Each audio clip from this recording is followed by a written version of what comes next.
حضرت بایزید بسطامی رحمۃ اللہ علیہ۔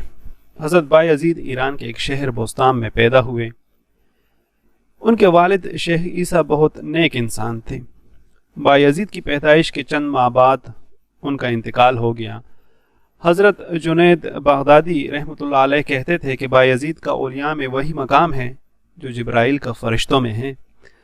بایزید 7 سال کے تھے کہ ان کی والدہ نے انہیں ایک مکتب میں داخل کر دیا۔ ایک دن وہ ایک آیت سن کر حیرت میں رہ گئے۔ آیت کا مطلب یہ تھا، میرا اور اپنے والدین کا شکر ادا کر۔ بایزید اسی وقت مکتب سے گھر آئے اور والدہ سے بولے، ماں، مجھ سے 2 ہستیوں کا شکریہ ادا نہیں کیا جائے گا، لہٰذا آپ مجھے خدا سے طلب کر لیجئے، میں آپ کا شکریہ ادا کرتا رہوں گا، اور اگر یہ ناممکن ہے تو مجھے خدا کے سپرد کر دیجئے تاکہ میں اس کے شکر میں مشغول ہو جاؤں۔ ماں نے جواب دیا، بیٹے، میں تجھے خدا کے سپرد کرتی ہوں، جا اور اس کا شکر ادا کر۔ حضرت بایزید علم کی تلاش میں ملک شام گئے اور بہت سے عالموں سے فیض حاصل کیا۔ آپ اپنے استاد کی بہت عزت کرتے تھے۔ آپ نے وصیت کی تھی کہ میری قبر میرے استاد کی قبر سے نیچی بنائی جائے۔ یہ وصیت ان استاد کے متعلق تھی جن سے آپ نے قرآن پڑھا تھا۔ آپ شام کے میدانوں اور صحراؤں میں 3 سال تک گھومتے رہے اور 117 بزرگوں سے فیض حاصل کیا۔ ان بزرگوں میں حضرت امام جعفر صادق رحمۃ اللہ علیہ بھی شامل تھے۔ ایک بار آپ امام صاحب کی خدمت میں حاضر تھے کہ امام صاحب نے کہا، بایزید، فلاں طاق میں جو کتاب رکھی ہے وہ اٹھا لاؤ۔ حضرت بایزید رحمۃ اللہ علیہ نے دریافت کیا، وہ طاق کس جگہ ہے؟ امام جعفر صادق رحمۃ اللہ علیہ نے حیرت سے پوچھا، کیا اتنی مدت میں تم نے ابھی تک وہ طاق نہیں دیکھا؟ حضرت بایزید نے جواب دیا، طاق دیکھنا تو کجا، میں نے آپ کے روبرو کبھی سر تک نہیں اٹھایا۔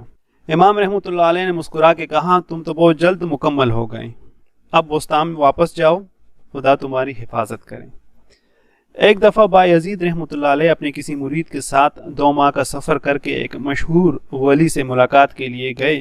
اس وقت وہ ولی گھر سے نکل کر مسجد میں داخل ہو رہے تھے۔ چلتے چلتے انہوں نے قبلے کی طرف منہ کر کے تھوک دیا۔ بایزید رحمۃ اللہ علیہ انہیں سلام کیے بغیر واپس چلے آئے۔ نے ان سے وجہ پوچھی تو آپ نے کہا کہ جو شخص حضور نبی کریم صلی اللہ علیہ وآلہ وسلم کے ادب کا خیال نہیں رکھتا، اس کے ولی ہونے کا دعویٰ کیسے تسلیم کیا جا سکتا ہے؟ ایک شخص چند سال آپ کے پاس رہا، پھر کچھ بد دل ہو کے واپس جانے لگا۔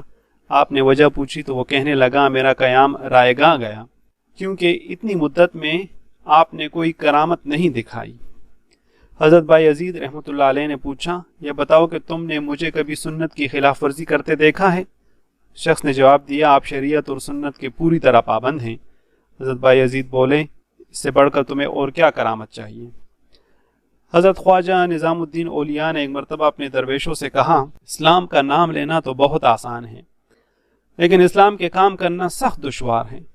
اس سلسلے میں انہوں نے حضرت بایزید رحمۃ اللہ علیہ کی عبادت کا ذکر کیا۔ حضرت بایزید رحمۃ اللہ علیہ کو سیب کھانے کا بہت شوق تھا، مگر انہوں نے مدت تک یہ پھل نہیں کھایا۔ ایک دفعہ آپ کا کوئی عقیدت مند چند سیب لے کر آپ کی خدمت میں حاضر ہوا۔ آپ نے تمام سیب حاضرین میں تقسیم کر دیے اور خود ایک بھی نہیں کھایا۔ پھر آپ نے کہا، اگر میں اپنے نفس کی آرزو پوری کر دوں تو وہ مجھ پر غالب آ جائے گا۔ حضرت بایزید رحمۃ اللہ علیہ نے اپنی والدہ محترمہ کی بڑی خدمت کی۔ ایک رات ان کی والدہ نے ان سے پانی طلب کیا۔ آپ نے سراہی دیکھی تو اس میں پانی نہ تھا۔ آپ گھڑے کے پاس گئے، گھڑا بھی خالی تھا۔ آپ نے دوڑتے ہوئے دریا پر پہنچے اور وہاں سے پانی لے آئے۔ اتنی دیر میں والدہ کو نیند آ گئی تھی۔ آپ رات بھر لوٹا ہاتھ میں لیے کھڑے رہے، حالانکہ رات بے حد سرد تھی۔ والدہ جاگی تو انہوں نے پانی پیا۔ لوٹا مسلسل ہاتھ میں رہنے کی وجہ سے آپ کا ہاتھ سن ہو گیا تھا۔ والدہ نے پوچھا، تم سوئے کیوں نہیں؟ حضرت بایزید رحمۃ اللہ علیہ نے جواب دیا، اس ڈر سے نہیں سویا کہ آپ کی آنکھ کھلے اور میں حاضر نہ ہوں۔ ماں نے بہت سی دعائیں دی، پھر انہیں حکم دیا کہ آدھا دروازہ کھول دو۔ حضرت بایزید رحمۃ اللہ علیہ صبح تک جاگتے رہے تاکہ دروازہ آدھے کی بجائے پورا بند نہ ہو جائے یا پورا کھلا نہ رہ جائے۔ ایک دن حضرت بایزید سے کسی نے سوال کیا کہ آپ کا مرشد کون ہے؟ آپ نے جواب دیا، ایک بوڑھی عورت۔